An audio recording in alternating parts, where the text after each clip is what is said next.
विलीनीकरणासंदर्भात माहिती नाही आणि सगळ्या चर्चा या काल्पनिक आहेत असं प्रफुल्ल पटेलांनी म्हटलेलं आहे। विलीनीकरणासाठी बैठक झाल्याचं वृत्त पटेलांनी फेटाळलं आहे। तर मी राष्ट्रवादीचा राष्ट्रीय अध्यक्ष होणार नाही असं देखील पटेलांनी स्पष्ट केलं। राज ठाकरे आमच्या पक्षाचा अध्यक्ष ठरवू शकत नाही असं देखील प्रफुल्ल पटेलांनी म्हटलंय। लोक आता सगळेच म्हणायला लागले की त्यांचीच चर्चा झाली आणि आम्हाला काहीच माहित नाही असं तर होऊ शकत नाही। स्थानिक स्वराज्य इलेक्शनमध्ये दादांनी आम्हाला सांगितलं की आपण सगळे वेगवेगळे लढून राहिलेलो आहोत। आपली मतं जर विभाजन थोडी झाली तर आपल्याला नक्कीच थोडा फरक पडू शकते, म्हणून आपण त्यांच्याशी बोलून त्यांच्याबरोबर बोलून काहीतरी समन्वय घडू। त्याच्यानंतर दादाचे टीव्हीवर मी 2 इंटरव्ह्यूज या मागच्या 10 दिवसामध्ये बघितले की त्यामध्ये त्यांनी फार स्पष्ट केला होता की आता कुठेही माझ्या समोर हे प्रस्ताव नाही, फक्त मी जे करतोय स्थानिक स्वराज्य संस्थेसाठी। कधीही कोणी पण राष्ट्रवादी काँग्रेस पक्षाकडून कुठल्याही व्यक्तीने असा इंडिकेशन सुद्धा दिलेला नाही की पुढच्या आम्ही काय स्टेप्स घ्यावं।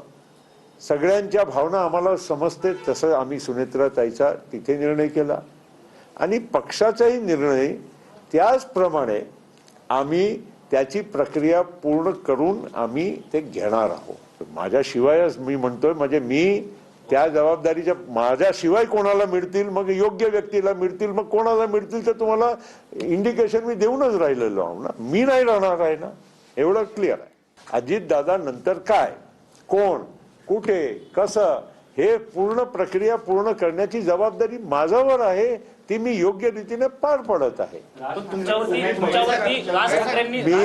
मी काय राज ठाकरे माझा काय संबंध आहे? ते माझ्या पक्षाचे व्यक्ती आहे का? त्यांनी ठरवायचं आहे की माझ्या पक्षाचा विधिमंडळाचा नेता कोण की अध्यक्ष कोण?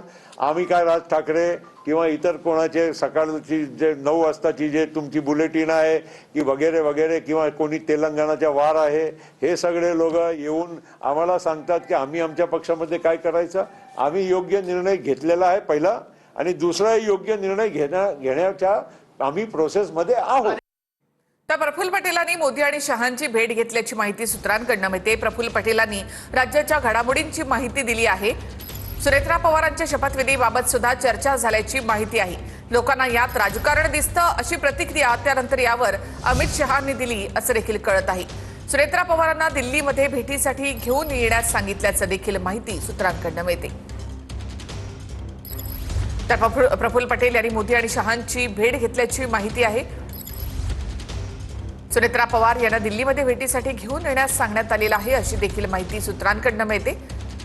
तर लोकांना यामध्ये देखील राजकारण दिसतं अशी प्रतिक्रिया त्यानंतर अमित शहा यांनी दिली होती।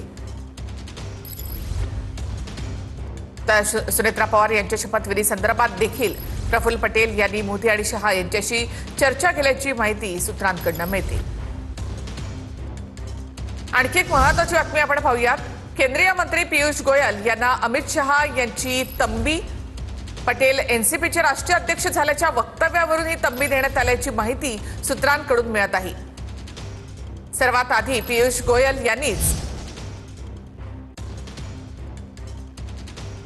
प्रफुल्ल पटेल हेच राष्ट्रवादी काँग्रेसचे राष्ट्रीय अध्यक्ष असतील असं म्हटलेलं होतं, त्यावरून त्यांना तंबी देण्यात आल्याची माहिती देखील आता मिळते। अशी विधानं करून तुम्ही नुकसान केलं तसं मत शहांनी मांडलेलं आहे अशी देखील माहिती सूत्रांकडून मिळत आहे।